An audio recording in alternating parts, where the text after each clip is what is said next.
Welcome to episode number 8 of Recruiter Fuel, where we're going to continue this conversation we started the last 2 weeks around this idea of the baker's dozen questions to develop that relationship with candidates. But we're going to take it to the next step, and we're going to start to focus on, does that candidate fit the role that you need them to fit?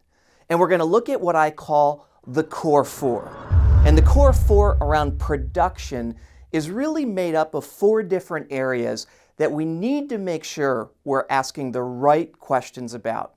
Number 1 is this idea of capacity. Does the candidate have the skills to do the job? As recruiters, as hiring managers, we have a tendency to do this very well. We know what skills they need to do the job. We know if they need to be a Java developer, how to test for that. The easiest of all of the core 4 to determine. Number 2 is a bit more difficult, and it's this idea of character. Has the candidate shown that they'll do the job and do the job consistently based on their past experience? Do they have the character shown in the way they do it and what they've done in the past to do it again in the future? That's number 2. Number 3 is this idea of competency.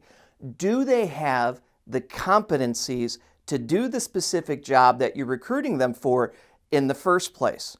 Competency-based interviewing or behavioral-based interviewing is all the rage, and it's an important piece to number 3. Number 4 is this idea of culture. Does the candidate have the competencies that fit the culture of the job and not just the job itself, as we looked at in number 3? And this is the hardest of all of the 4 questions because we generally don't look at culture as built upon competencies. We think about competencies as being position specific, not in company specific. So number 1, do they have the capacity to do the job or the skill to do the job? Number 2, have they shown they have the character to do the job? Number 3, do they have the competency to do the job? And number 4, do they fit the culture of your organization? This is just the first of the core 4. In next week's episode, we're going to shift from the core 4 production to what I call core 4 purpose. What drives the candidate to do the job in the first place? A key component of understanding the drivers of your candidate. We'll see you next week.